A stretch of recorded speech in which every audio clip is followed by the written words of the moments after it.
Hello and welcome to part 7 of America's Assignment with Destiny.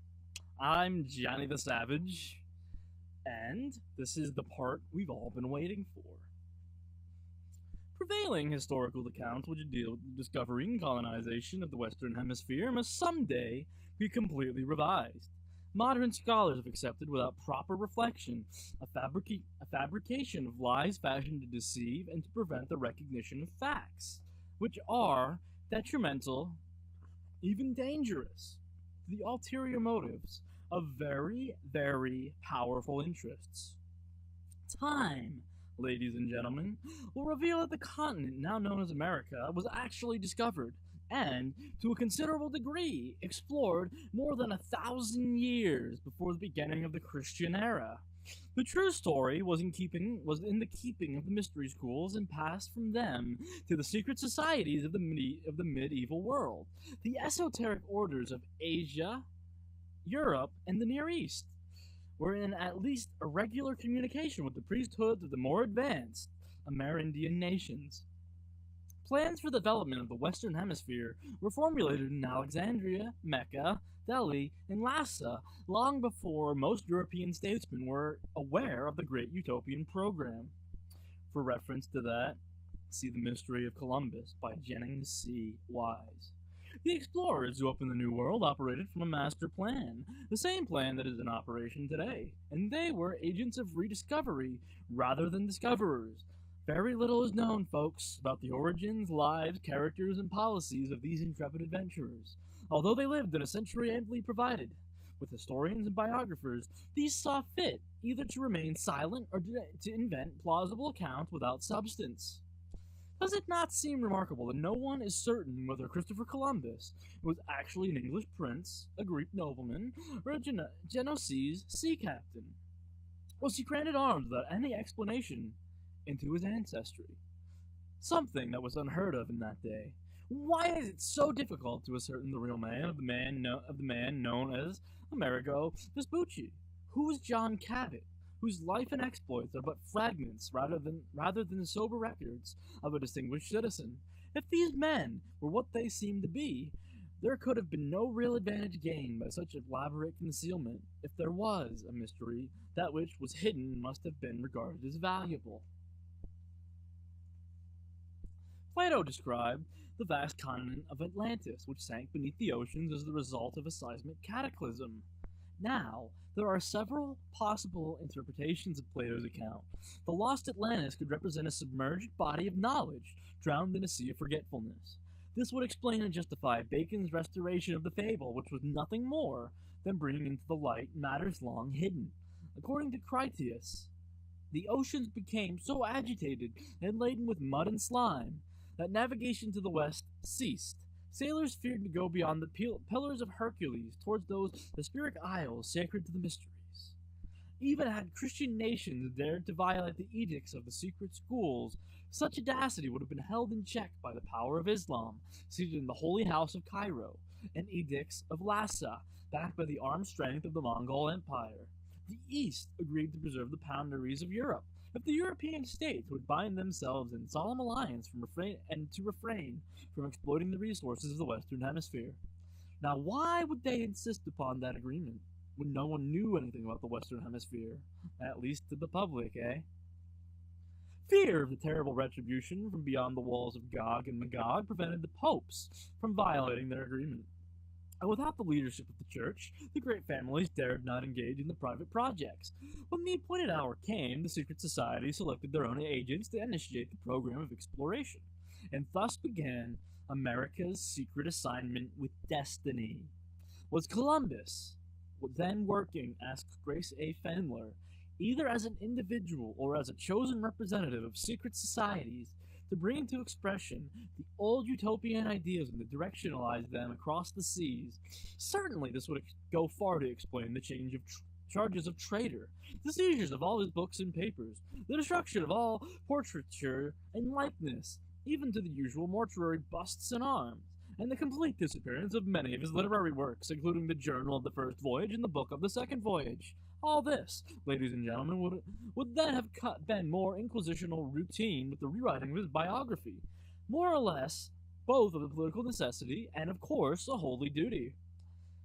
See the book for more on this. New Truths About Columbus.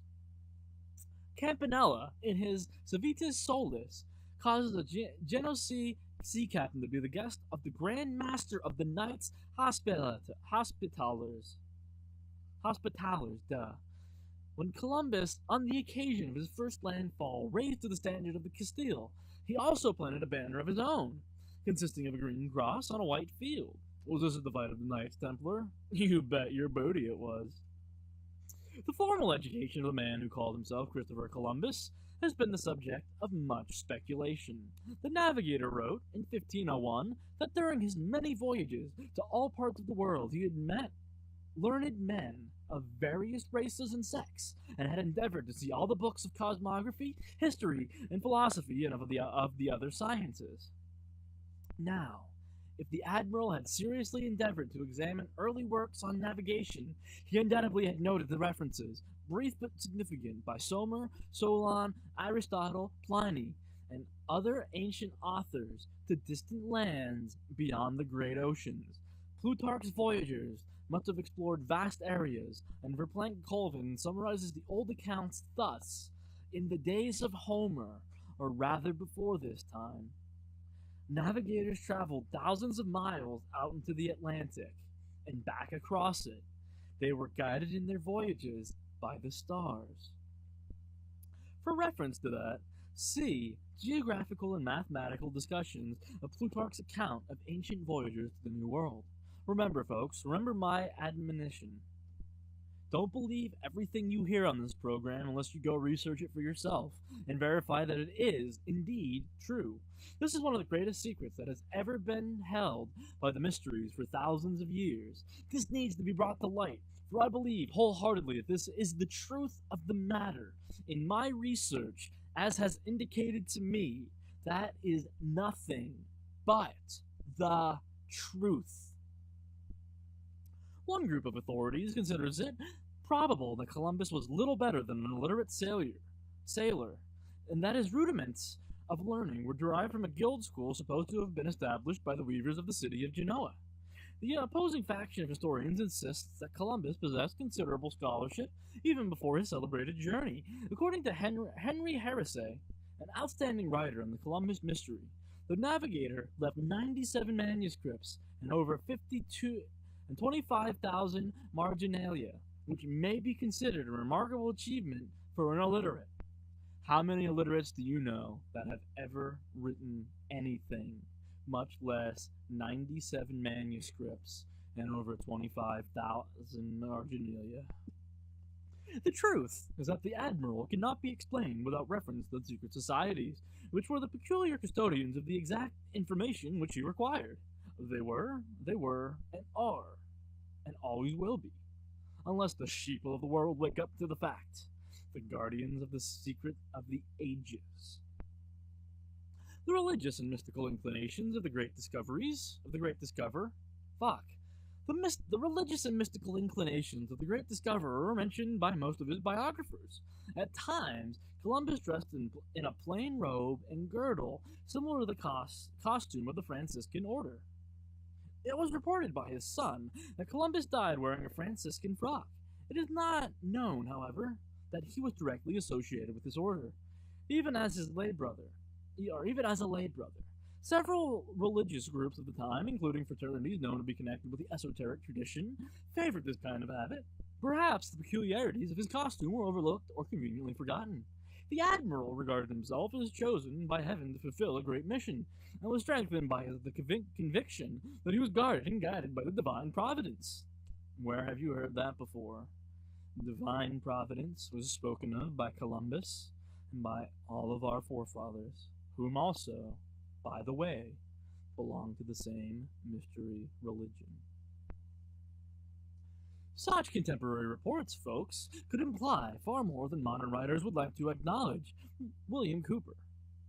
I'm not supposed to say that. And far more than you'd probably even want to hear. In these troubled times, it was customary for the members of the secret societies to conceal the true source of their instructions by some general statement about heavenly guidance.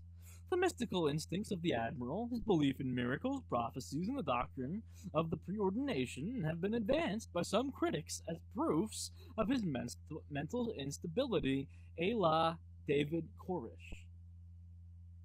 Referring to what he calls the colossal mystical self-confidence of Columbus, John Bartlett Brebner writes that it was so integral as a part of the navigator that he could believe on one occasion in his voyaging that God had led him to the new heaven and the new earth of revelation, and in his darkest hour he knew that God spoke to him in encouragement. On his third voyage, the navigator believed that he heard the voice of God, speaking words of strength and comfort. On his fourth voyage, when great emergencies threatened the entire enterprise, the admiral fell into a trance, and a voice spoke to him and said, "O fool, and slow to believe and to serve thy God, the God of all. What did he do more for Moses or for David, his servant, than he has done for thee?" For reference to that, see the book called The Explorers of North America. Columbus, folks, may have been a disciple or student of the illuminated Raymond Lully. There is a persistent rumor to this effect. He was also involved with the group perpetuating the political convictions of Dante. The following tribute to the Italian poet is indicative and stimulating. Dante himself was a member of the Albigensian Church, and it is said for a number of years officiated as a pastor of that powerful organization in various European cities. He was a friend of Roger Bacon and an associate and advisor of powerful leaders in the ancient Order of the Temple, which was at the date of his death, while apparently at the summit of its power, actually nearing its disastrous end. Dante is said to have been an initiate of the esoteric doctrines of the Templars. Columbus made use of ciphers and cryptic allegorical expressions and figures of speech. While such ciphers are known to exist in his manuscripts, no systematic effort to decode them has ever come to public attention. Cecil Jane conjectured that Columbus and his cryptic signatures made use of something resembling a Baconian cipher, intended to convey information which could not be directly communicated, and to supply the clue to a secret otherwise carefully concealed. See the book entitled Contemporary Historical Review, Volume 137. Incidentally, folks, the Columbus signature ciphers are extremely reminiscent of the Albigensian papermaker's marks, which you can look up. Seraphin G. Kantatas, J.D. of the University of Athens, in his work, Christopher Columbus, a Greek nobleman, attempted to restore the early life of the great discoverer. His findings, calculated to sustain the title of his book, are most illuminating. The secret preparations for the colonizing of the Fortunate Islands, or the Blessed Isles of the West, were in the keeping of the Albigenses, the Troubadours, and the chivalric orders of the knighthood, which are in control today. You see, when you started listening to my series on the mystery religions of Babylon, I know that some of you thought I was a stark, raving mad, but if you persisted and listened to each episode, you can see the connecting links throughout history, and you can see that I am the only one who is telling you the truth, the real truth, about the hidden powers that control our destinies, and indeed, the destiny of America. The final phase of the exploration project was left largely to the erudition of Lorenzo the Magnificent and the skill of Leonardo da Vinci. Lorenzo de' Medici was a distinguished Platonist, a patron of secret societies, the founder of an important philosophical school, and a subtle adversary of the Borgias. Leonardo was a faithful agent of the great Florentine prince, and one of those men who possessed by the spirit of towardness. Although Lorenzo did not live to see the fulfillment of the great plan, quote, unquote, he spoke the magic word which opened for Columbus the most exclusive institutions in Europe, and invested him with the temporal means for acquiring a measure of consideration from liberal princes and scholars, you see. It was the invisible hand of the Medici that balanced on the end of the celebrated egg. The conclusions of Columbus concerning the shape of the earth indicate that he was acquainted with the esoteric traditions of Asia and the Near East. He partly revealed the source of his own instructions when he declared the planet to be shaped like a pear, the upper end of which projected toward the sky like the boss in the center of a shield. And it was not until we put satellites in the sky that the modern man discovered that the earth is shaped like a pear. And this discovery, ladies and gentlemen, came only recently. Only recently. So we know that Columbus did have some sorts of esoteric truths that was not known by the common man, and was way beyond the ability of those at the time to even perceive or to know, unless they were the remnant of some great society that had gone before and was destroyed.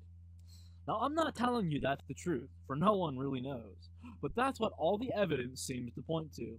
And who are these people, the survivors? Well, I would not want to venture a guess at this point, but I certainly want to continue my research, and I want you to continue yours, and together we will find out. Now, what he knew about the Earth is at the top of this protuberance of the pear-shaped Earth was the terrestrial paradise where none could go except by the grace of God. The admiral noted that this shape coincided with the opinions of certain holy and wise theologians, but he failed to mention the sects of religions to which they belonged. The Earth Mountain was certainly the Meru of the Brahmins and the sacred hill of the Egyptian mysteries. Mount Meru, like Chang, Shambhala, Olympus, and the peak described in the Revelation, are all veiled allusions to the invisible government of the earth. In case you didn't hear that, I'm going to repeat it. The Earth Mountain was certainly the Meru of the Brahmins and the sacred hill of the Egyptian mysteries. Mount Meru, like Chang Shambhala, Olympus, and the peak described in the Revelations, are all veiled allusions to the invisible government of the earth. Nor should it be assumed, ladies and gentlemen, that all historical uncertainty centered around Christopher Colon and the Dove of Genoa. The case of John Cabot is equally curious. There may be more than one passing interest in the observation of one research student. When Columbus, in the interim between voyages, disappears from public view, John Cabot appears and permanently disappears when Columbus reappears. See the book entitled New Truths About Columbus by Grace A. Fendler for reference to that. You see, it's easy to forget that John Cabot was really Giovanni Caboto, born in Genoa and a naturalized citizen of Venice. It was especially mentioned that in one of his journeys, Cabot visited Mecca, and like Columbus, was acquainted with the wise men of the Near East. It has even been suggested that he had contacted the religious and political convictions of the secret Christian sect of the Johannites, which played so large a part in the esoteric doctrines of the Templars. Cabot conveniently found the ear of the English king and was immediately entrusted with a delicate diplomatic mission to Denmark to arbitrate disputes over the fisheries of Iceland. Grace Fendler also notes that the records of the English privy purse shows a pension paid to one Antonio Cabot for several years after John Cabot was historically dead. The pension passed through the hands of an English merchant named Ricci de Amerique. The voyages of Cabot were important inasmuch as they resulted in a division which gave most of North America to the English group, which was free from the theological and mercenary pressures of the Spanish program. You see, the Great Plan reached the Western Hemisphere through a series of incidents. Many explorers and colonizers are known to have been associated with the secret societies. There is no historical way of determining the secret spiritual convictions of so-called conquistadors, adventurers, and the founders of plantations. It is a well-established fact, folks, that arts, sciences, philosophies, and political convictions accompany less valuable merchandise along trade routes and caravan trails. Some of the colonizers were probably unaware of the parts they were playing in the settlements which they founded remained for generations without the strength or security to advance ideological programs. The work, then, as always, was in the hands and keeping of a very few initiated leaders. They were responsible for the results, and they built slowly and wisely, thinking not of their own days or of their own reputation, but of the future in which the great plan would be fulfilled. So you see, folks, America's assignment with destiny is and has been a very long-reaching plan put together by whatever you want to call it, the Illuminati, The keepers of the secrets of the ages, the mystery religions, the kikes. I don't care. It's the same thing, no matter what you call it. And until you wake up to that, you are never going to effectively combat them and their great work. This has been Johnny the Savage, reading from Bill Cooper's work. If you like this, if you enjoyed this, you should check out Bill Cooper's Mystery Babylon series right now. His radio show is called The Hour of the Time, and there are over 1,000 episodes, just like what you have just heard. I have just given you excerpts of what he has done. So I really cannot thank Bill enough.